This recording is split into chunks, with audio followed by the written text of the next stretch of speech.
नमस्कार, DD news पर आप दो टूक देख रहे हैं। मैं हूं अशोक श्रीवास्तव। बीते कुछ महीनों से देश में वक्फ बोर्ड की संपत्तियों को लेकर के एक डिबेट, एक चर्चा लगातार चल रही है। आप अच्छी तरह से जानते हैं, यह आरोप है सरकार का, बीजेपी का आरोप है सीधे सीधे कि वक्फ बोर्ड को कांग्रेस के शासन में असीमित शक्तियां दे दी गई थी, जिसके कारण वक्फ बोर्ड ने जगह जगह जमीनों को अवैध तरीके से हथियाना शुरू कर दिया था।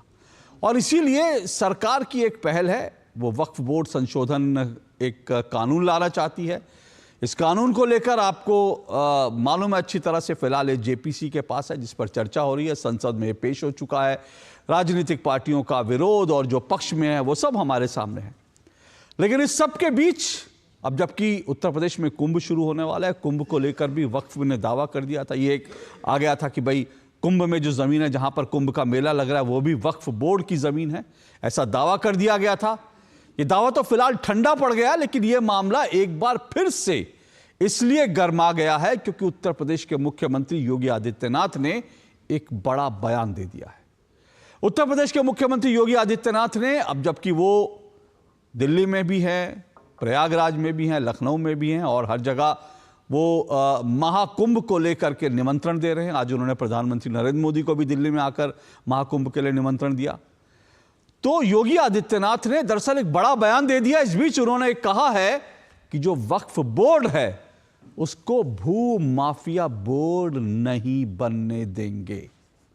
यह अपने आप में बहुत बड़ा बयान है। सीधे सीधे योगी आदित्यनाथ ने, उत्तर प्रदेश के मुख्यमंत्री ने वक्फ बोर्ड को भू माफिया बोर्ड करार दिया, जो जमीनों पर कब्जे करता है, अवैध तरीके से कब्जे करता है। यही नहीं, उन्होंने साफ साफ कहा कि वक्फ बोर्ड जो है उसने जो भी जमीन अवैध रूप से कब्जाई हुई है उसकी एक एक इंच जमीन वापस ली जाएगी। एक एक इंच जमीन। इससे पहले उत्तर प्रदेश में वक्फ अधिनियम को लेकर संशोधन वहां पर हो चुका है और उस संशोधन के बाद अब यह बात चल रही है कि एक एक इंच जो जमीन है वो वापस ली जाएगी। तमाम कागजातों की पड़ताल हो रही है। ये देखा जा रहा है कि कहां कहां पर वक्फ बोर्ड ने अवैध रूप से जमीनें जो हैं उन कब्जाई हुई हैं, किन किन जमीनों पर वक्फ बोर्ड अपना दावा जता रहा है, जिसके कागज भी उसके पास नहीं है। और इसीलिए उन सब की पड़ताल हो रही है। और पड़ताल के साथ साथ योगी आदित्यनाथ का यह ऐलान बहुत बड़ा ऐलान है कि एक एक इंच जमीन वापस ली जाएगी। और मुख्यमंत्री यहीं तक नहीं रुकते, वो ये भी कहते हैं कि जो तमाम जमीन जो वापस ली जाएगी उन जमीनों पर गरीबों के लिए मकान बनाए जाएंगे। अब इसको लेकर अगले कुछ दिनों में राजनीति जाहिर तौर पर गरमाएगी। अब लोगों को लग रहा है कि सीधा सीधा ये उत्तर प्रदेश के मुख्यमंत्री जो हैं ये सीधा सीधा इस तरह से हमला कर रहे हैं, वक्फ बोर्ड पर कब्जा कर रहे हैं, कब्जे की लड़ाई को लेकर हमला कर रहे हैं। हालांकि कई मौलानाओं ने, कई इमामों ने मुख्यमंत्री के इस बयान की सराहना भी की है। वो कह रहे हैं कि बिल्कुल सही बात है, वक्फ बोर्ड ने इस तरह से कई जगह कब्जे कर रखे हैं और ये छुड़ाए जाने चाहिए। लेकिन राजनीतिक पार्टियों को उत्तर प्रदेश के मुख्यमंत्री योगी आदित्यनाथ का ये जो रवैया है, ये जो उनकी दो टूक है, पसंद नहीं आई। आज दो टूक में इसी पर चर्चा करेंगे। इससे पहले आगे बढ़े, जरा सुन लेते हैं उत्तर प्रदेश के मुख्यमंत्री योगी आदित्यनाथ का बयान और इस पर जो तमाम प्रतिक्रियाएं आ रही हैं उसको भी सुनते हैं।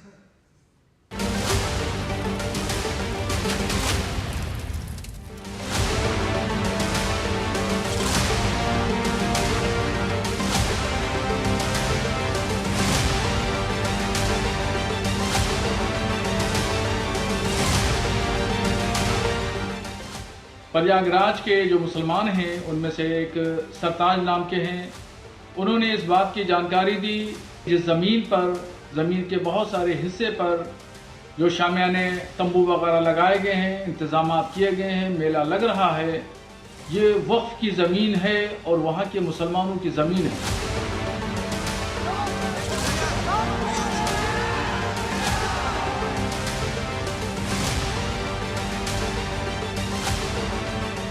मैं तो कभी कभी आश्चर्य होता है, ये वक्फ बोर्ड है या कोई माफियाओं का बोर्ड है, भू माफियाओं का बोर्ड बन गया। अरे याद रखना, एक एक इंच लैंड लेंगे, एक एक। हमने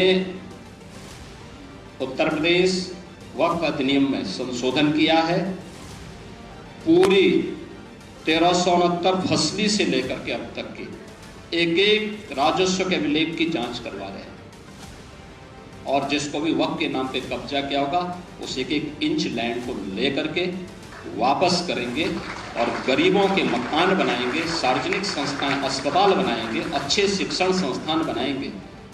और कुंभ में दावेदारी करने वाले लोग जी अपनी गनीमत देखो, अपनी खाल बचा लें तो गनीमत होगी। जब इस्लाम पैदा भी नहीं हुआ था, मोहम्मद साहब भी पैदा नहीं हुए थे, तब से भारत में कुंभ की परंपरा चली आ रही है। तो वक्फ कहाँ से आ गया? वक्फ तो देश विभाजन के बाद कांग्रेस ने बना दिया।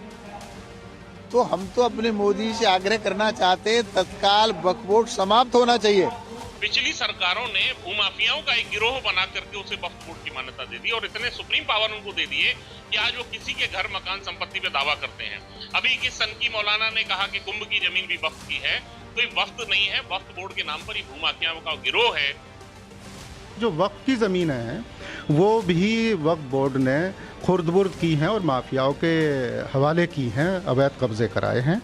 तो हम माननीय मुख्यमंत्री जी ने जिस तरह से कहा है ये एक बहुत बड़ा कैंसर हो गया है और ये वक्त रहते इसका इलाज नहीं होगा तो कभी नहीं हो पाएगा। वक्फ विकास निगम जो है हमारी, वो खुद उस पर दोनों सुन्नी वक्फ हो या शिया वक्फ बोर्ड हो, दोनों वक्फ की ज़मीनों के ऊपर विकास का काम कर रही है और पूरे उत्तर प्रदेश के अंदर सैकड़ों जगह पर ये काम चल रहा है।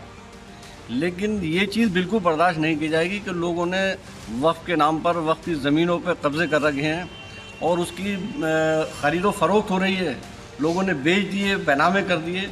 इसलिए मुख्यमंत्री ने साफ साफ कहा है कि बैनामा 10 जगह भी हो आप बताइए, और उस वक्फ की ज़मीन का अगर बैनामा है तो बेचने वाला भी और ख़रीदने वाला दोनों जेल जाएंगे।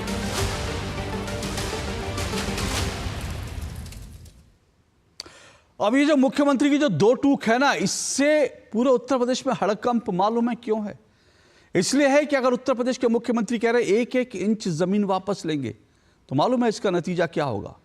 इसका नतीजा ये होगा कि वक्फ बोर्ड के पास जो है वो दरअसल कितनी जमीनें बचेगी, लोग इसका आकलन कर रहे हैं। क्योंकि असदुद्दीन ओवैसी AIMIM के जो मुखिया हैं, उन्होंने खुद, जब ये पूरी डिबेट चल रही थी तो उन्होंने खुद एक जगह बोला कि उत्तर प्रदेश में वक्फ बोर्ड के पास, और आपको यह भी बता दूं, भारत में वक्फ बोर्ड के पास जो है वो सबसे ज्यादा जमीन है, रेलवे और रक्षा के बाद सबसे ज्यादा जमीनें जो है भारत में वो वक्फ बोर्ड के पास हैं। और वक्फ बोर्ड के पास भारत की अगर बात करें, जितनी जमीन भारत में है उसमें सबसे ज्यादा जमीनें उत्तर प्रदेश में हैं। लेकिन असदुद्दीन ओवैसी ने खुद एक जगह सार्वजनिक रूप से कहा कि वक्फ बोर्ड के पास उत्तर प्रदेश में जितनी जमीनें हैं उसमें से ज्यादातर जमीनों के कोई कागजात ही नहीं है। सुनिए जरा क्या कहा था असदुद्दीन ओवैसी ने।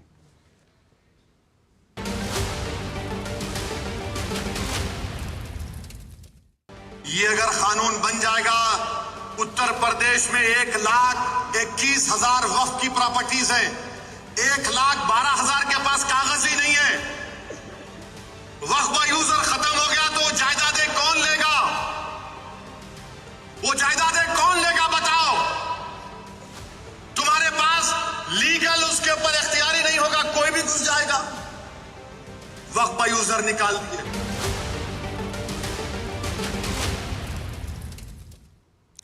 हालांकि ये असदुद्दीन ओवैसी ने जो बयान दिया था, वो बयान उनका जो केंद्र में सरकार जो है कानून में संशोधन कर रही है उसके संदर्भ में था। लेकिन अब जबकि योगी आदित्यनाथ ने कह दिया कि 1-1 कागजात की जांच होगी और कोई भी जहां पर कब्जा कर रखा है वो जमीन 1-1 इंच जमीन वापस ली जाएगी, तो सवाल ये उठ रहा है कि ओवैसी जो कह रहे हैं कि 1,21,000 वक्फ की संपत्ति है उत्तर प्रदेश में, उसमें से 1,12,000 के पास कोई कागजात ही नहीं। तो सवाल ये है कि अब इनका क्या होगा? वैसे हमने जब पड़ताल की तो ये संपत्ति जो उन्होंने बताई उससे ज़्यादा है, यानी वक्फ बोर्ड के पास 1,21,000 नहीं बल्कि इससे कहीं ज़्यादा संपत्ति है। तो फिर इस पर चर्चा ज़रूर बनती है कि क्या वास्तव में उत्तर प्रदेश के मुख्यमंत्री योगी आदित्यनाथ जो कह रहे हैं वो करके दिखा पाएंगे, और जब ये शुरू होगा तो फिर क्या कुछ हड़कंप मचेगा उत्तर प्रदेश की राजनीति में। इसी पर आज चर्चा करेंगे। मेरे साथ 4 मेहमान जो हैं वो जुड़ चुके हैं। आइए चारों मेहमानों का एक एक करके परिचय करवा दूं। मेरे साथ फिलहाल 3 मेहमान जुड़े हैं। मेरे साथ मनीष शुक्ला जुड़े हैं, बीजेपी के प्रवक्ता हैं मनीष शुक्ला जी। मेरे साथ तहसीन पूनावाला जी जुड़े हैं, राजनीतिक विश्लेषक है तहसीन पूनावाला जी। तारिक खान मेरे साथ जुड़े हैं, समाजवादी पार्टी के प्रवक्ता हैं तारिक खान जी। बहुत जल्द मेरे साथ आदिल हसन जुड़ेंगे, AIMM के प्रवक्ता हैं। लेकिन इसकी शुरुआत सबसे पहले मैं मनीष शुक्ला जी आप ही से करता हूँ। मनीष शुक्ला जी, बहुत सारे लोगों को ये जो बयान है ये बड़ा कुछ अटपटा लग रहा है कि सीधा सीधा वक्फ बोर्ड को योगी जी जो कह रहे हैं कि ये तो लैंड माफिया की तरह काम कर रहा है और वो एक एक इंच ज़मीन वापस लेंगे। क्या मायने हैं इसके? देखिए, जिस तरीके से वक्फ बोर्ड या वक्फ की ज़मीन को लेके उटपटांग और गैर जिम्मेदाराना हास्यास्पद बयान आ रहे हैं, उसके बाद आप अशोक जी क्या कह सकते हैं?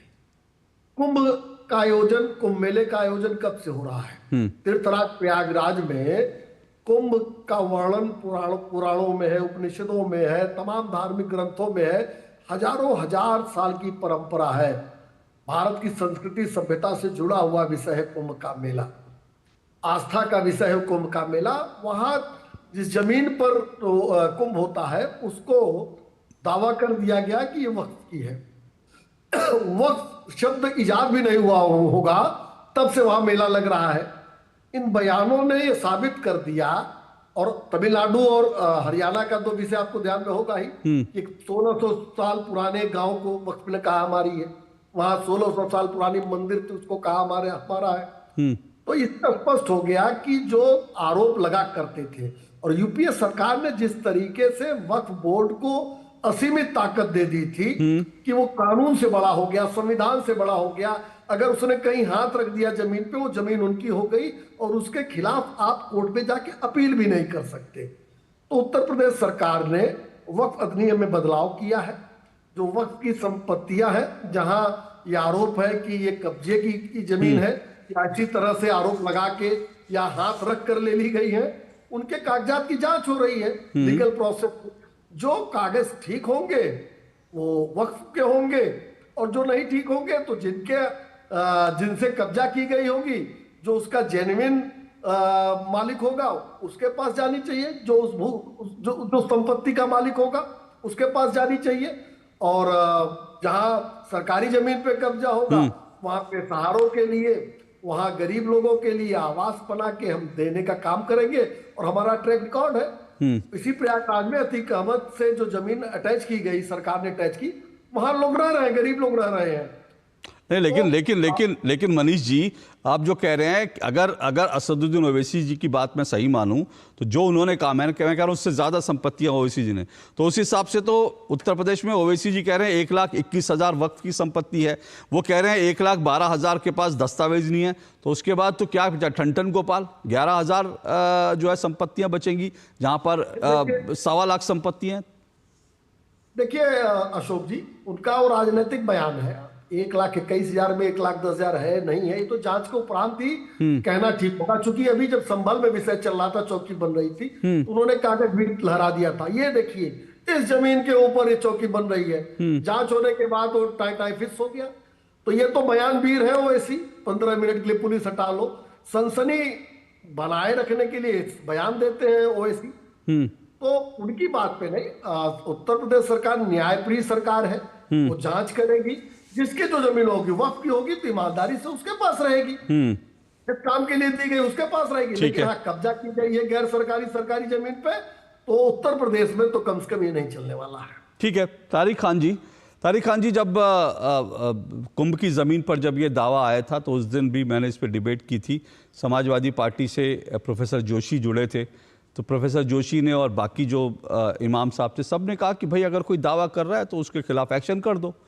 तो अब लग रहा है कि समाजवादी पार्टी ने जो डिमांड की थी मेरे कार्यक्रम में, उसको लेकर के तो योगी जी अब हरकत में आ गया। उन्होंने कहा एक्शन, और किसी को बख्शा नहीं जाएगा, चाहे वो कुंभ की जमीन पर हो या किसी और की जमीन पर। आपने बोला वक्फ ने दावा कर दिया, वक्फ ने नहीं किया। हाँ, वो ठीक है, हाँ ठीक है, हाँ क्या कि वक्फ की जमीन है, ठीक है, मैं अपने आप को, हाँ ठीक है, वक्फ ने दावा नहीं किया। किसी मेंबर ने, वक्फ के चेयरमैन ने या वक्फ से संबंधित किसी अधिकारी ने, और एक बात जानकारी का अपने बढ़ा लीजिए मेरे द्वारा, हर वक्फ का एक नंबर होता है, वक्फ नंबर 12, 14, 18, 20, 25, 27, 28 वक्फ को वो नंबर दिया जाता है। अगर कुंभ में ऐसी कोई जमीन थी तो उसका नंबर होगा, उसका कोई ना कोई मुतवल्ली या ट्रस्टी या मैनेजर ऐसे कुछ भी है। इसलिए ये मौलाना साहब बीजेपी के ही एजेंट हैं। वहां ऐसी कोई वक्फ की जमीन नहीं थी। समाजवादी पार्टी इस मौलाना साहब के जो स्टेटमेंट है ये सिर्फ इनका अपना इंटरनल गेम है, ताकि इधर से ये कुछ कहें और उसके ऊपर बाकायदा डिबेट। वक्फ बोर्ड की साइट पर ये प्रधानमंत्री की फोटो है, योगी साहब की भी फोटो है, ओपी राजभर की भी फोटो है। तो यही लोग होंगे भूमाफिया, अपनी ही बोर्ड पे अपनी ही फोटो लगाए हुए। पता नहीं कैसे इनकी फोटो आई, मुझे नहीं पता। ओके, ये लोग खुद ही इसके मालिक हैं, तभी इनकी फोटो लगी है और लिखा हुआ है मिनिस्ट्री ऑफ वक्फ। तो सरकार इसको गवर्न करती है। अब बहुत सी बातें हुई कि वक्फ के पास बहुत सी जमीनें, बहुत ज्यादा जमीनें, ठीक है, मुसलमान रहे हिंदुस्तान में तो उनके पास जमीनें हैं। अब कंपेयर ये उसको रेलवे से नहीं किया जाना चाहिए, कंपेयर उसको उससे करना चाहिए कि हिंदू मंदिरों के पास कितनी जमीन है। 8.5 लाख करोड़ की एकड़ की जमीन कही जाती है, मैं 10 लाख करोड़ की बोल रहा हूं। हिंदू मंदिरों के पास कितनी है? 150 लाख 150 लाख एकड़ की। तो अब एक तरफ 10 लाख एकड़ की जमीन और एक तरफ 150 लाख एकड़ की जमीन, ऐसे इससे कंपेयर करिए आप, रेलवे से और उससे मत कंपेयर करिए। सभी धर्मों के पास अपनी संपत्ति और उनको अधिकार है अपने। अब ये बात अलग की है कि उनका अधिकार सरकार के पास है चलाने का, वो सरकार से लड़ाई लड़े ले उनका, वो अलग की बात। लेकिन ये कंपेयर करना कि इनके पास इतनी है, धर्मों के जो धार्मिक संस्थान है उनके पास अपनी संपत्ति है, इसलिए वो अपनी संपत्ति को अपने हिसाब से वो देखरेख करती है। ऐसे ही वक्फ के पास भी अपने अधिकार है। अब अगर सरकार अधिकार उसके कट करना चाहती है तो पार्टियों को उसको विरोध करने का अधिकार है। हम आपकी बात से सहमत नहीं है, इसलिए हम विरोध कर रहे हैं। अगर आप उसके बावजूद भी उसको कानून बना पाएंगे वो आगे की बात है, उसको देखना चाहिए। लेकिन अगर ये कहा जाए सिर्फ और सिर्फ तमिलनाडु में 3.5 लाख एकड़ की जमीन, वहां के जो सारे आप मंदिर मिला लीजिए और वहां के ट्रस्ट मिला लीजिए, सिर्फ तमिलनाडु में ही है। इस लिहाज से देखा जाए तो 15 गुना ज्यादा जो जमीनें वक्फ के पास हैं, उससे ज्यादा 15 गुना ज्यादा हिंदू टेम्पल्स के पास जमीनें हैं। तो ये कहना क्या बात है कि सिर्फ मुसलमानों ने ही सब कब्जा कर लिया या उन्हीं के पास सारी हिंदू जमीनें, टेम्पल, सभी धार्मिक हिंदू टेम्पल, हाँ आ रहा हूँ ऐसे ही हिंदू टेम्पल के पास कब्जा है, इसीलिए तो तमिलनाडु में वक्फ बोर्ड पहुंच गया था। उन्होंने हिंदू टेम्पल पर वो भी हिंदू टेम्पल कैसे 1000 साल पुराना, हाँ, आदि शंकराचार्य का कश्मीर में मंदिर है, तो कल को वहां भी आप कह दीजिए कि भाई उनके पास जमीन क्यों है, मंदिर के पास जमीन क्यों है। वो कब से नहीं, इस देश में अगर आप अनुपात में जाना चाहते हैं तो अनुपात तो ये भी देखिए, इस देश में हिंदु आबादी क्या और इस देश में मुगलों के आने से पहले मुसलमान कितने थे वो नहीं देखेंगे। उसके बाद नहीं, मुझे एक बात बताइए ना, इस देश में 80% जो है आज मुसलमान हिंदू हैं, 80%। जब तक मुगल नहीं आए थे तब तक कितने हिंदू थे? और मुगलों के आने के बाद हिंदुस्तान की जमीन घटी है कि बढ़ी है? मुगल कोई वहां से अपनी जमीन लेकर आए थे साथ में कि भाई मुगल आए तो भारत की जमीन बढ़ गई, बढ़ी थी कि घटी थी मुगलों के आने के बाद? ये भी बता दीजिए। मुगल की बात कर रहे हैं, मैं मुगल की बात इसमें लाने की जरूरत ही नहीं है। अरे सर, इतना है कि मुगल नहीं, तुर्क कह लीजिए, मैं कह रहा हूं कोई भी बाहर से आया वो जमीन लेकर आया था क्या? नहीं, कोई जमीन नहीं लेके आए थे, हिंदुस्तान की जमीनें थी। नहीं, आप मंदिरों से जो ना, आप जो मंदिरों से सुनिए, आप जो मंदिरों से कंपैरिजन कर रहे हैं, इसलिए मैं कह रहा हूं, अगर आप मंदिरों से कंपैरिजन कर रहे हैं तो ये देश शंकराचार्य का देश है, ये देश भगवान श्री राम का देश है। अयोध्या में आप अपनी मस्जिद, अयोध्या में आप मुसलमान रहते हैं, अपनी मस्जिद बना सकते हैं, लेकिन भगवान राम के जन्म स्थान पर आप ये नहीं कहेंगे कि ये जमीन वक्फ की है। मैं समझ गया, आप चाहते हैं कि वक्फ की सारी जमीनें ले ली जाए। मैं तो नहीं चाहता, मैंने क्या कहा? मैंने तो नहीं कहा। तो यही तो कह ही रहे हैं। अगर भाई आपकी बात से आपकी बात से मैसेज ये जा रहा है कि हिंदुओं के मंदिर जो है इतने सारे क्यों बने हुए हैं, उनको वक्फ के कब्जे में दे दो। आपकी बात से तो मैसेज ये जा रहा है। अगर आपको तकलीफ है हिंदुस्तान में अगर हिंदुओं के मंदिर हैं, आपको उससे तकलीफ है, आप हिंदुओं के मंदिर गिनवा रहे हैं। नहीं, मैंने कहा कंपेयर अगर कंपेयर क्यों करेंगे? नहीं कंपेयर क्यों करेंगे सर? अनुपात कंपेयर क्यों करेंगे? नहीं कंपेयर क्यों करेंगे? 80 का 20 के साथ कंपेयर, 80 का 20 के साथ कंपेयर क्यों करेंगे? मैं करूंगा। क्यों करेंगे आप? क्यों करेंगे आप? नहीं कितनी जमीन तुर्क मुगल कितनी जमीन लेकर आए थे बाहर से, ये बताइए मुझे। कितनी जमीन लेकर आए थे तुर्क और मुगल? तुर्क और मुगल कितनी जमीन लेकर आए थे बता दीजिए मुझे, बताइए ना। नहीं क्यों नहीं करूंगा मैं कंपेयर क्यों नहीं करूंगा? आप मंदिर से कंपेयर कैसे कर सकते हैं? ये राम का देश है, ये शंकराचार्य का देश है, यहाँ राम के मंदिर होंगे, कृष्ण के मंदिर होंगे, शंकराचार्य का मंदिर होगा, उसको आप कंपेयर किसी से नहीं कर सकते, समझे ना? बिल्कुल नहीं कर सकते, बिल्कुल नहीं आप कर सकते। मुसलमानों से सुनिए, मुसलमानों से छीनने की बात नहीं चल रही है ना, बिल्कुल नहीं, बिल्कुल नहीं, बिल्कुल नहीं, बिल्कुल नहीं, बिल्कुल नहीं। ये भड़काऊ, सुनिए, ये भड़काऊ बयान मत दीजिए, ये भड़काऊ बयान मत दीजिए। मुसलमानों से छेड़ने की बात छूट गैस चेंबर में डालना चाहते हैं मुसलमानों को। हाँ, अच्छा, अब विक्टिम कार्ड खेल लीजिए, विक्टिम कार्ड निकालिए जेब से, विक्टिम कार्ड निकालिए जेब से, निकालिए विक्टिम कार्ड, निकालिए विक्टिम कार्ड बंद कीजिए। मुझे शहजाद पूनावाला के पास जाना है। हो गया आपका नाटक, हो गया, मुझे शहजाद पूनावाला हो गया, नाटक हो गया, दोबारा आपका सेकंड सीन शुरू होगा, पर्दा हटेगा, सेकंड सीन, उसके लिए रिहर्सल कर लीजिए। इनकी आवाज बंद कीजिए, आवाज बंद कीजिए, आवाज बंद कीजिए, आवाज बंद कीजिए, आपको सेकंड आवाज बंद कीजिए, आपको सेकंड, आपका पर्दा उठेगा, सेकंड सीन के लिए रिहर्सल कर लीजिए। कितना नाटक करना है, सेकंड सीन के लिए रिहर्सल कर लीजिए, आपको मौका मिलेगा। आदिल हसन भी मेरे साथ जुड़ चुके हैं, एडवोकेट आदिल हसन AIMM के प्रवक्ता हैं, आऊंगा आपके पास। तहसीन पूनावाला, क्या कहेंगे इस विवाद पर? अशोक जी, आपके शो में शिरकत करने का मौका मिला, इसलिए आपका शुक्रगुजार हूँ।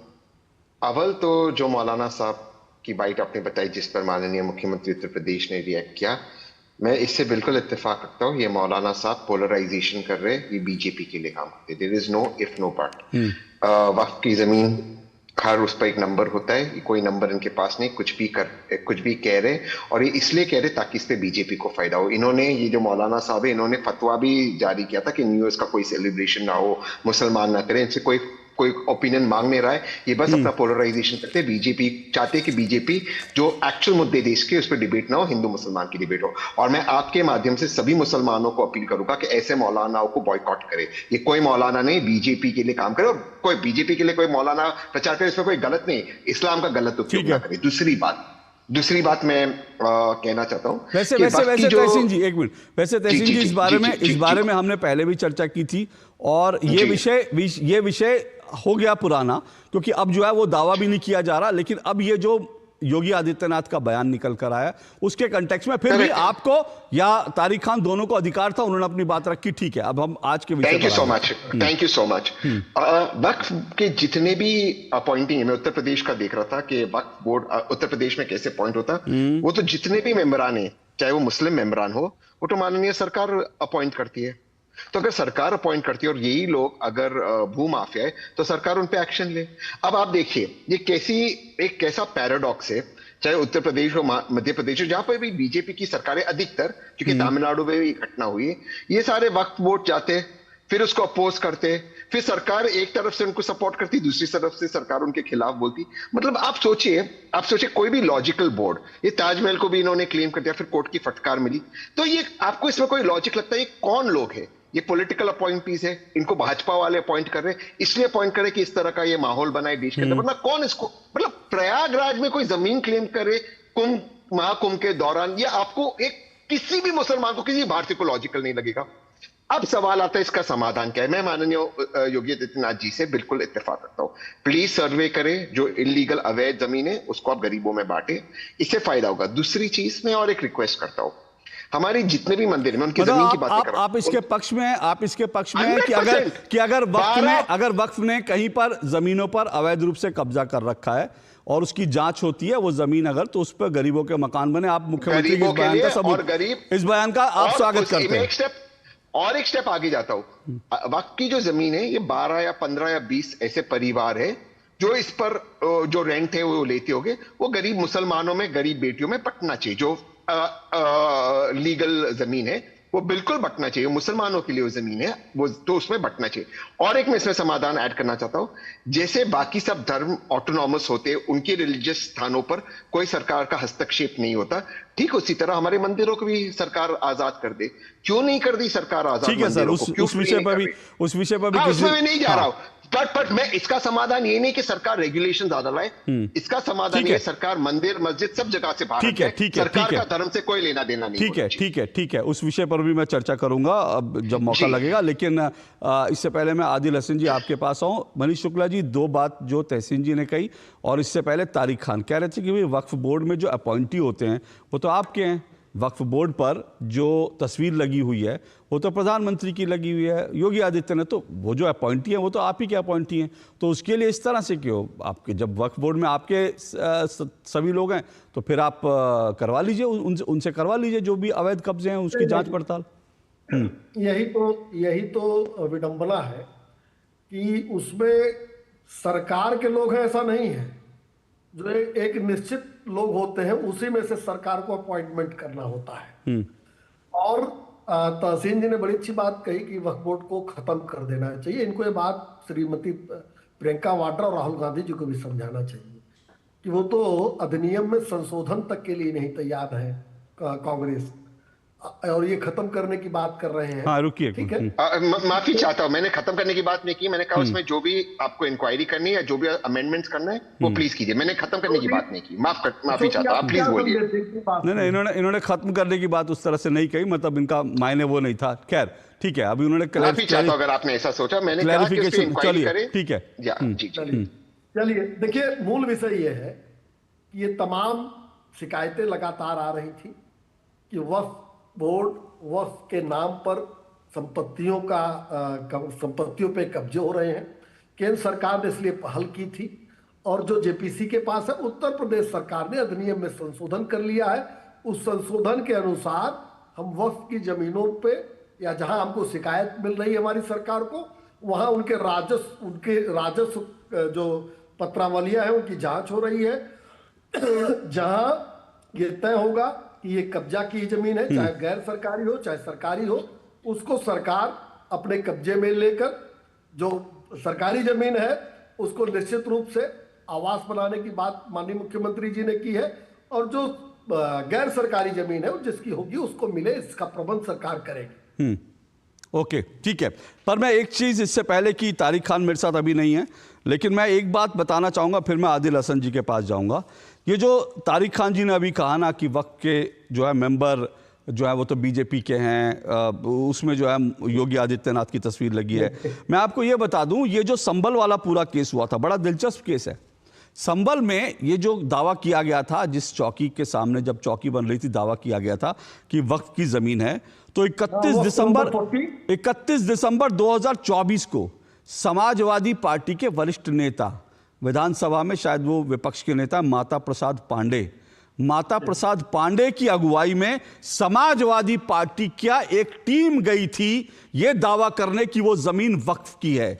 तो तस्वीरें उनकी होती हैं, लेकिन दावा करने समाजवादी पार्टी के नेता जाते हैं, और वो भी गलत दावा करने, और जो तमाम कागजात उन्होंने वहां पर दिए वो फर्जी कागजात थे।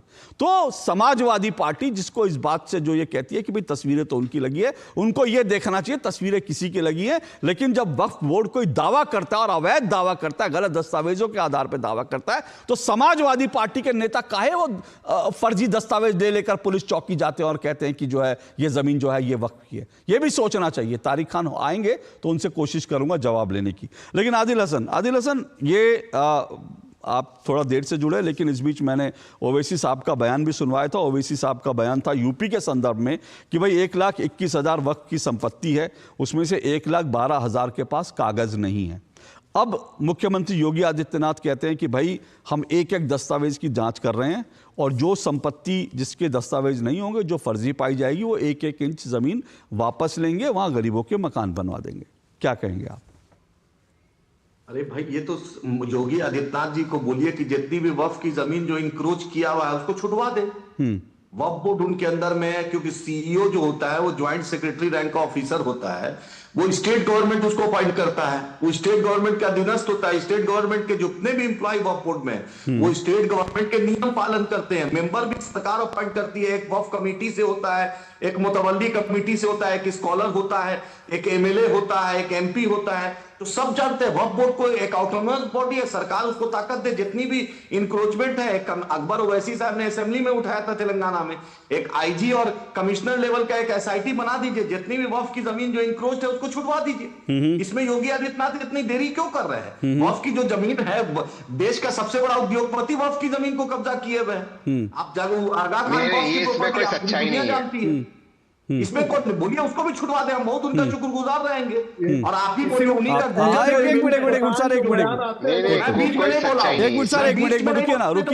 एक मिनट मनीष जी रुकिए, एक मिनट रुकिए, मैं आपको मौका दूंगा। नहीं मुझे आप सुनिए, एक मिनट मैं आऊंगा। तहसीन जी, आदिल हसन जी, आप खुलकर कह सकते हैं उद्योगपति का नाम लेने में मुझे कोई तकलीफ नहीं है, आप ले लीजिए नाम जिनके आप कह रहे हैं कि उन्होंने जमीन पर कब्जा कर रखा है, बोल दीजिए नाम, मुझे कोई दिक्कत नहीं है, बोलिए। नहीं, मैं आप पूरी दुनिया जानती है, पार्लियामेंट के रिकॉर्ड में है सर, पूरी दुनिया जानती है। और उसके बाद इतना योगी आदित्यनाथ इतने पार्लियामेंट के रिकॉर्ड में इतने ज्यादा चिंतित हैं वक्फ के लिए, तो उनका एमएलए जो गुजर, जो उनका नंद गुजर जो उनका एमएलए है, वो तो बोल रहा है कि योगी आदित्यनाथ के राज में गाय कट रही है, उस पर क्यों नहीं योगी आदित्यनाथ? गाय अब वो उस पर सुनिए ना, उस पर एक मिनट रुकिए ना, उस पर आइए पहले विषय।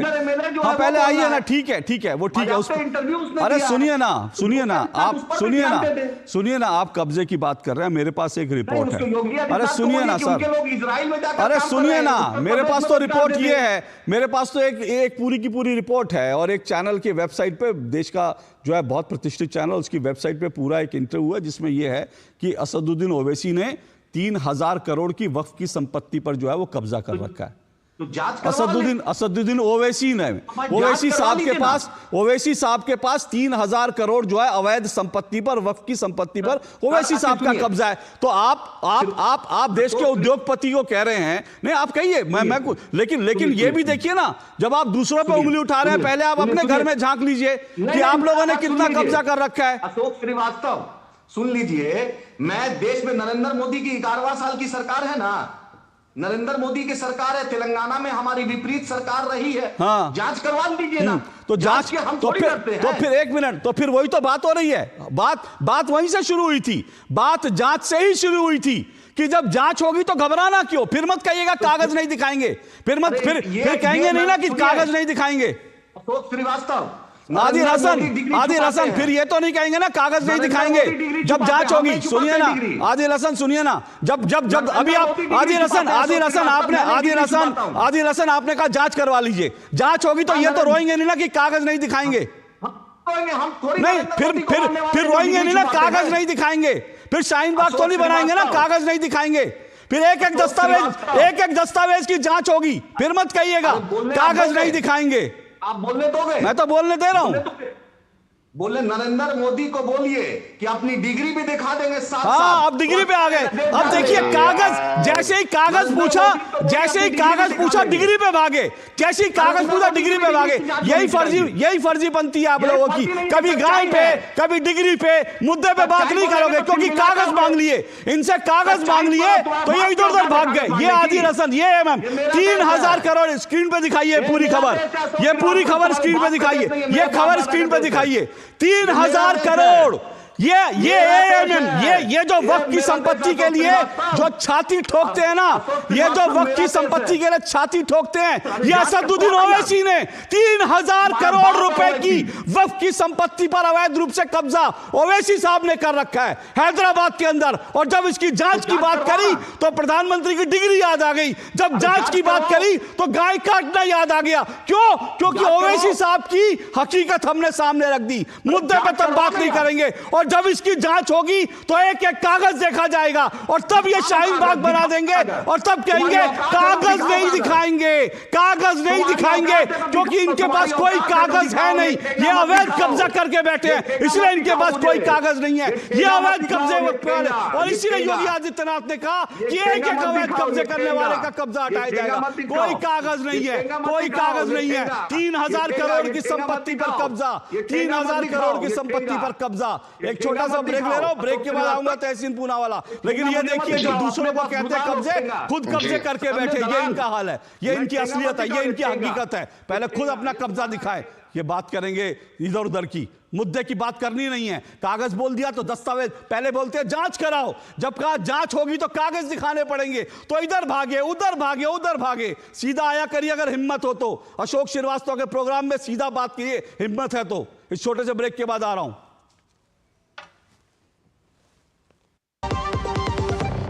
अजी सुनो, खाने में कोई स्वाद नहीं है। अरे किफायती लाल, सस्ते वाले दाल मसाले, स्वाद हुआ बेकार, एकदम बकवास। इधर कीमती लाल को देखो, खाना बना कमाल। MDH की हल्दी मिर्ची धनिया करे कमाल। ये रंग दे, ये खुशबू दे, ये तीखा, ये कम पड़े। समझे किफायती लाल, क्या निराला MDH मसाला। एक ऐसा तबका जो रिटायरमेंट के बारे में आज भी बिल्कुल नहीं सोचता, वो है औरतें। औरतें कमा के भी वल्नरेबल हैं। सो NPS एक इक्वालिटी ला रहा है, हम सब एक बराबर प्लेटफॉर्म पे हैं। अपने बेहतर कल को सुनिश्चित करने के लिए NPS जरूरी है। मेरी पसंद, मेरी पसंद, मेरी पसंद, मेरी पसंद, हमारी पसंद, हम सबकी पसंद। मजबूत देश का मजबूत सरिया हो गया स्टील। रिटायरमेंट प्लानिंग के लिए तेरा SIP के बारे में क्या ख्याल है? रिटायरमेंट अभी तो पूरी लाइफ बाकी है यार।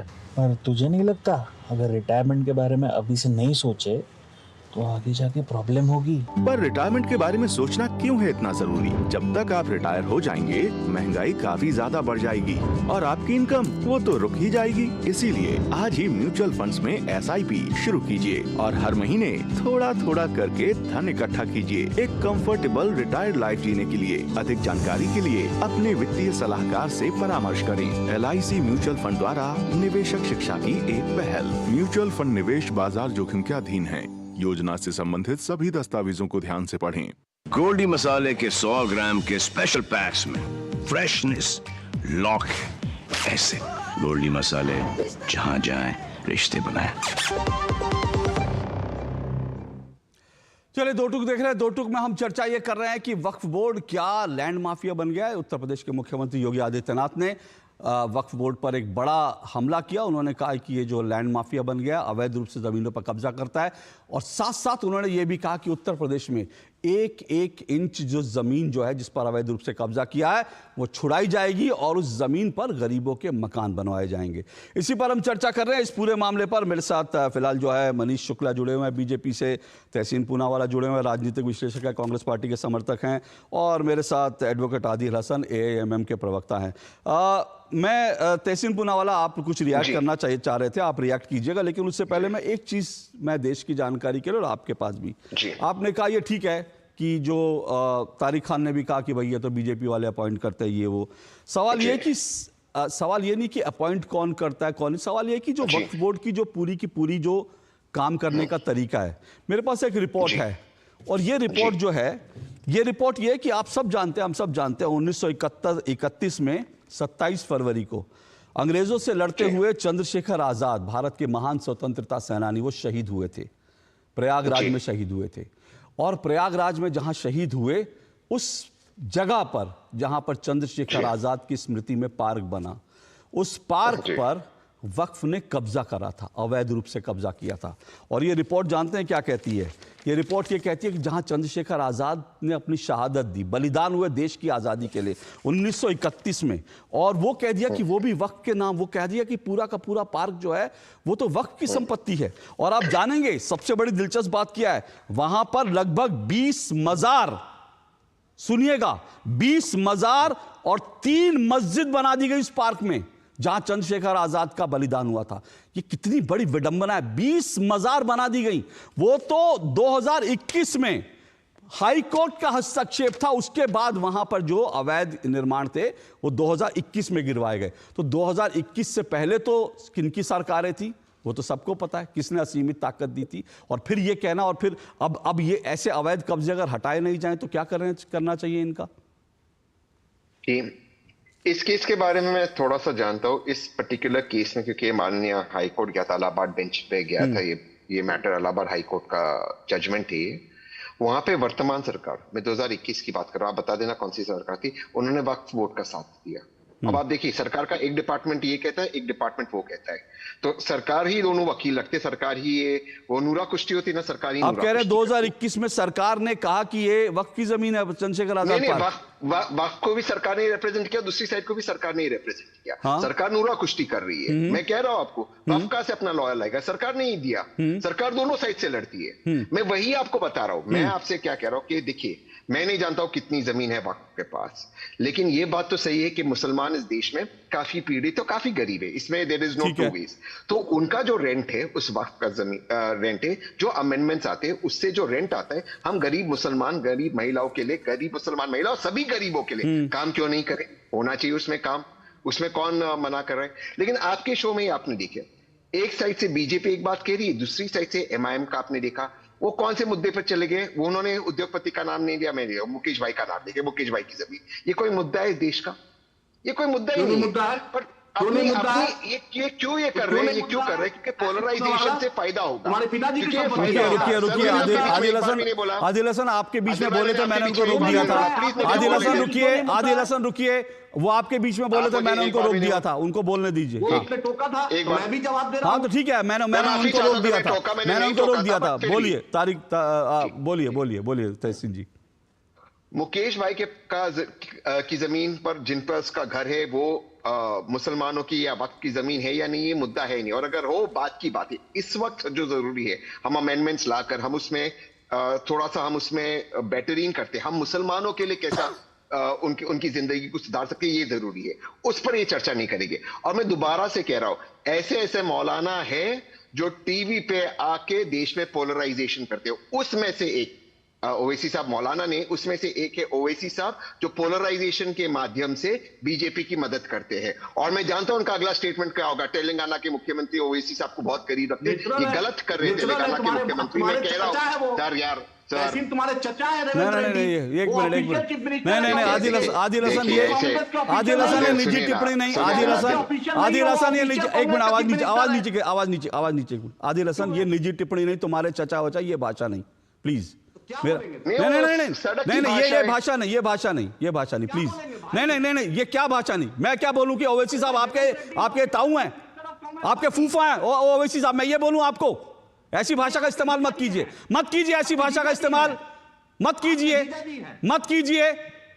आप शुरुआत किए हैं, मैंने नहीं शुरुआत करी। आप एंकर बन के रहिए। नहीं, मैं एंकर बनकर हूं, मुझे मत सिखाइए एंकरिंग मुझे मत सिखाइए। और अगर मैं एंकर हूं, मेरे पर गुस्सा निकालिए। आप तहसीन भाई को क्यों ऐसे बोल रहे हैं? क्यों आप बोलेंगे उनके चाचा हैं? इस तरह की भाषा का प्रयोग आप क्यों करेंगे इस तरह की भाषा का प्रयोग? और मुझे एंकरिंग मत सिखाइए, मैं एंकर हूं।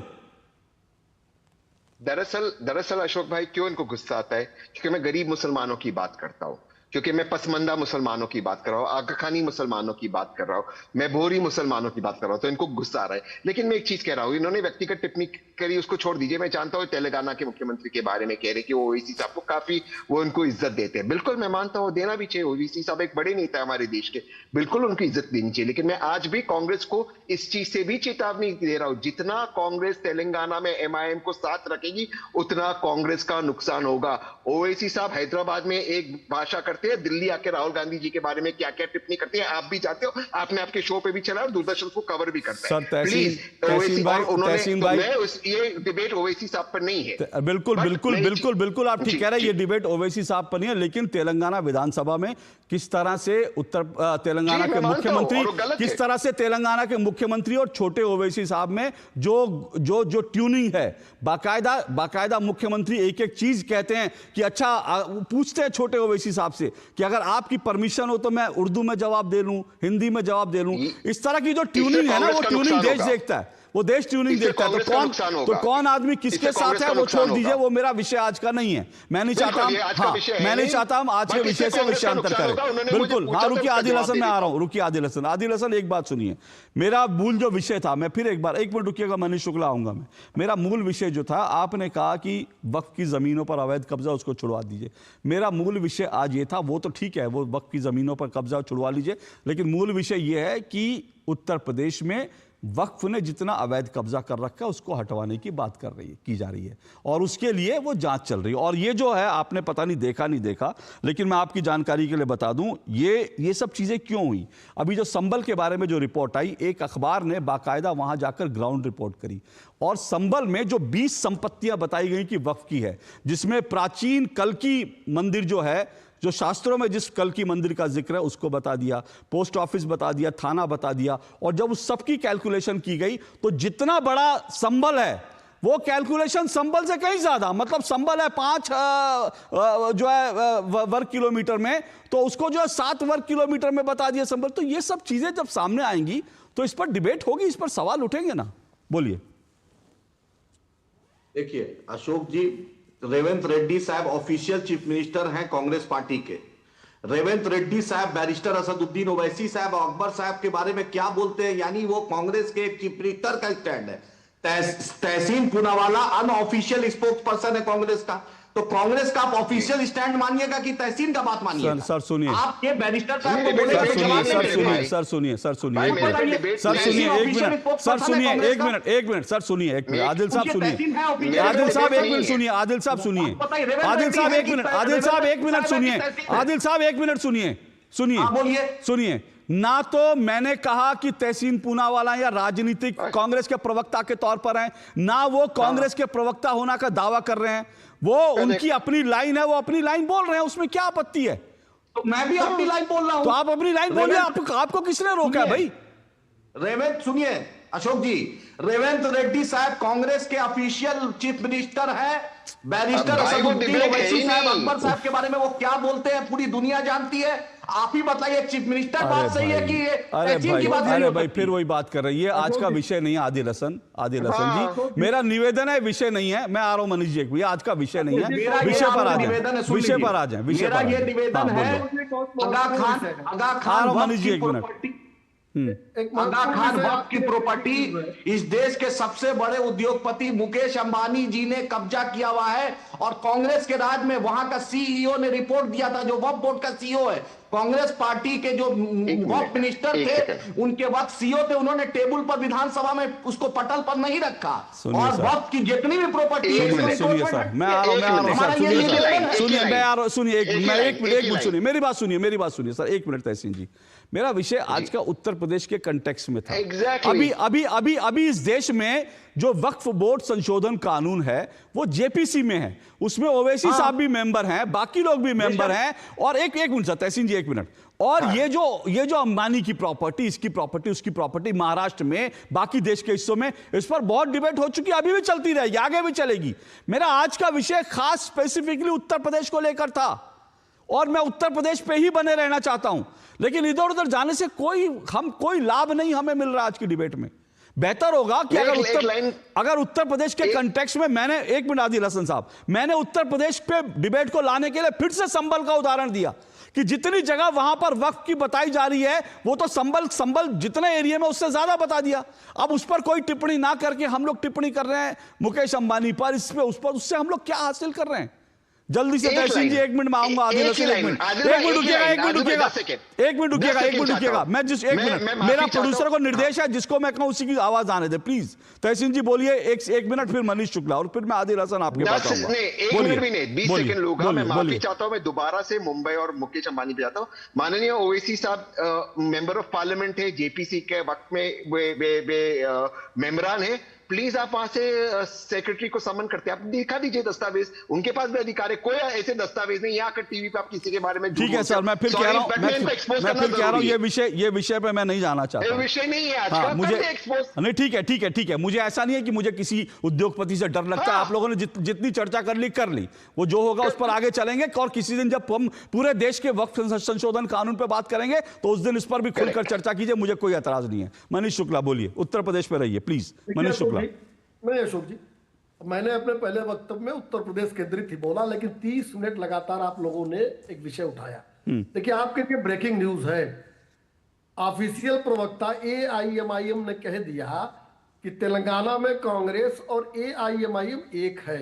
ये बात तो हम लोग बहुत पहले से कहते हैं कि मुस्लिम परस्ती की राजनीति दोनों दल करते हैं, दोनों एक है चरित्र से और तेलंगाना की विधानसभा में ये स्पष्ट देखा जा सकता है। मैं उत्तर प्रदेश पे आता हूं, क्योंकि ये ब्रेकिंग न्यूज इस पर कहना जरूरी था, और आप चूंकि किसी चैनल पे अधिकृत प्रवक्ता ने अभी तक इस तरह की बात नहीं कही थी, इन्होंने मान लिया।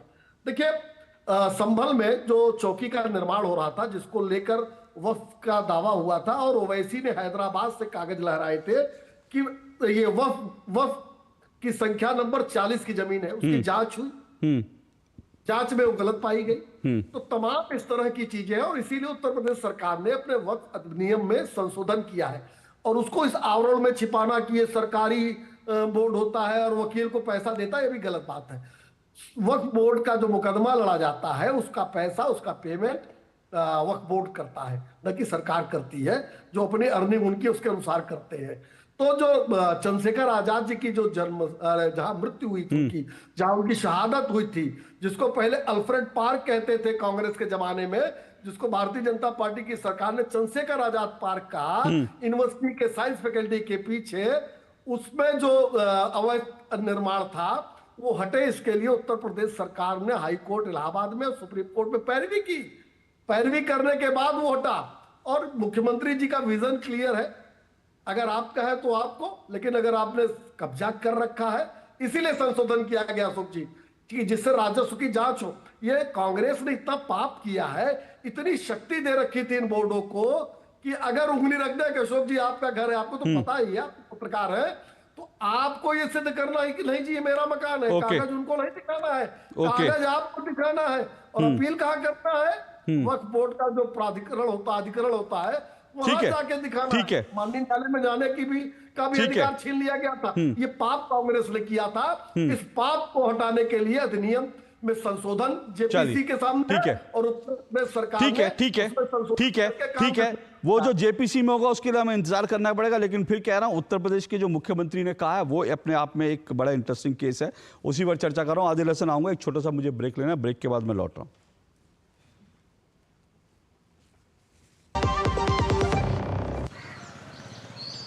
वाह, जब जब पशु आहार लेते हो 150 बचा ही लेते हो ना। कोई कमाल नहीं करते हो, उसकी बयात को खतरे में डालते हो, यही करते हो। तभी कहते हैं दिल से खिला, सिर्फ कपिला, देश का नंबर 1 पशु आहार। दीदी नौकरी लग गई। अरे वाह, बधाई हो। तो अब तो ढेर सारी शॉपिंग। हाँ दी, नया मोबाइल। अरे रुको शहजादे, सैलरी से पहले खर्चे। इंस्टेंट लोन भी तो मिलता है। पहले बजट बनाना सीखो, फिर खर्च करो। पर दी, देखो, कमाई का एक हिस्सा हमेशा बचाना चाहिए, लेकिन पार्टी देने से नहीं बचोगे तुम। हाँ दी, पार्टी मेरी, बजट तुम्हारा। अच्छा। आरबीआई कहता है, सही वित्तीय बर्ताव करे आपका बचाव। जब धरती चीर कर निकलता है लोहे का पत्थर और मिलता है मोंगिया के जोश से, फिर तपता है, पिघलता है और बनता है फौलाद। अब होता है सरिया सारी खूबियों के साथ। मोंगिया स्टील, मजबूत देश का मजबूत सरिया। जिंदगी की हर छोटी बड़ी जरूरत के लिए आप जो सपने सजाते हैं, बस उसी उम्मीद को तो हम सहारा लगाते हैं। SIP आपकी सेविंग्स को आपकी खातिर काम पर लगाएगी।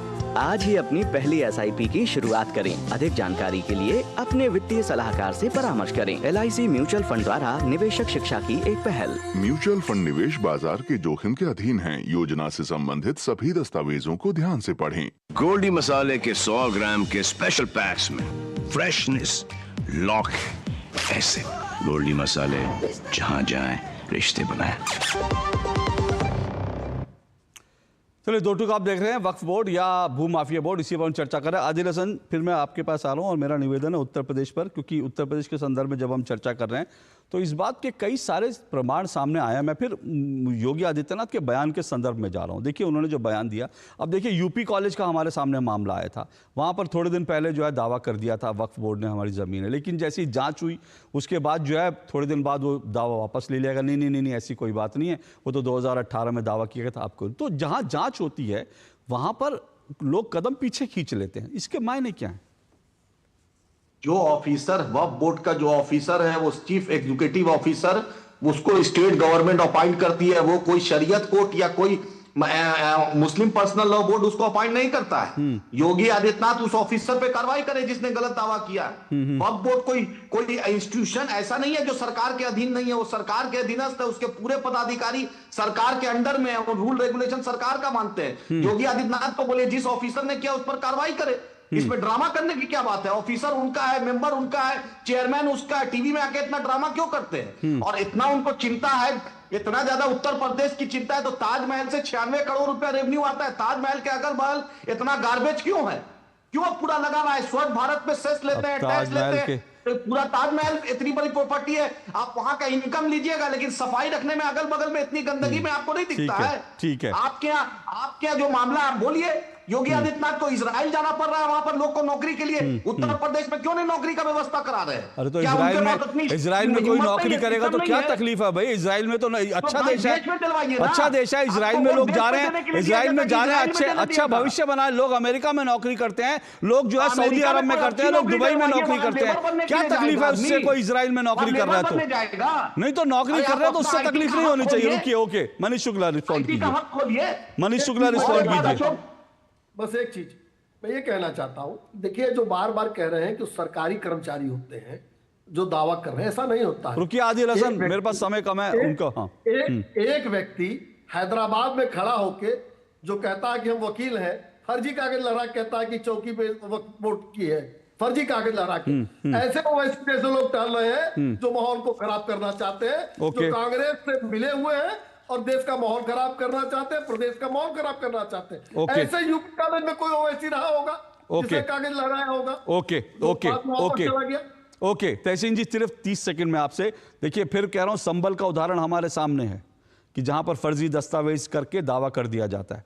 तो इसकी अगर जांच होती है और जांच करके संपत्ति वाप, हालांकि आप पहले भी इसका जो है इसका स्वागत कर चुके हैं, मैं आखिरी में आपसे पूछ रहा हूं, क्या आपको लगता है ये कदम सही दिशा में है? वक्फ की जितनी भी जमीन है वो गरीब मुसलमानों के कल्याण के लिए लगना चाहिए, और उन मुसलमानों में आगा खानी हो, बोरी हो, जो पसमंदा हो, उन्हें लाना चाहिए। नहीं, वैध अगर अवैध है तो उसका क्या? वैध जो है उसका बिल्कुल गरीब मुसलमानों के लिए। अगर अवैध कब्जा है तो कानूनी तरीके से उसको लेकर गरीब भारतीयों के लिए उस पे घर बनना चाहिए। बहुत बढ़िया बात। किसी के पास भी, चाहे कोई भी धर्म, कोई भी पॉलिटिकल पार्टी, कोई भी हो, उसके पास अवैध जमीन नहीं होनी। ठीक है, बहुत बढ़िया बात। मुझे लगता है इसी पर मुझे इस कार्यक्रम का अंत करना चाहिए। कोई भी अगर अवैध कब्जा है, चाहे वो वक्फ के हो, किसी के पास भी हो, तो कानूनी तरीके से उसको जो है वापस लेकर उस पर गरीबों का, गरीब भारतीयों का घर बने, उस पर किसी को तकलीफ नहीं होनी चाहिए। मुझे लगता है इन्हीं शब्दों के साथ बहुत बहुत शुक्रिया मेरे सभी मेहमानों का। लेकिन अंत में एक बात जरूर मैं कहना चाहूँगा, आज जो डिबेट में तारिक खान ने किया, मुझे लगता है कि वक्फ के अवैध कब्जे की तुलना उन्होंने भारत के मंदिरों से की, और इसीलिए मुझे उनको पलट कर जवाब भी देना पड़ा। और मेरे जवाब के बाद वो डिबेट से चले भी गए, क्योंकि वो लगातार जो है अपशब्द बोल रहे थे। उन्होंने लगातार ये कहा कि भारत के मुसलमानों को गैस चैम्बर में, कोई भारत के मुसलमानों को गैस चैम्बर में ना डाल रहा है, ना डालने की बात कर रहा है, ना किसी को ऐसा सोचना चाहिए, ना किसी को ऐसा कहना चाहिए। लेकिन अगर आप वक्फ बोर्ड के अवैध कब्जों की तुलना भारत के मंदिरों से करेंगे तो ये बात कम से कम 2 टूक में सहन नहीं होगी, मुंह तोड़ जवाब मिलेगा। उसके बाद आप डिबेट छोड़कर भागिए या रहिए, यह आपकी इच्छा है, लेकिन मुंह तोड़ जवाब जरूर मिलेगा अगर आप भारत के मंदिरों को अवैध कब्जे के साथ तुलना करेंगे। तो आज के लिए इतना ही, आपसे फिर मुलाकात होगी। फिलहाल इजाजत दीजिए, नमस्कार।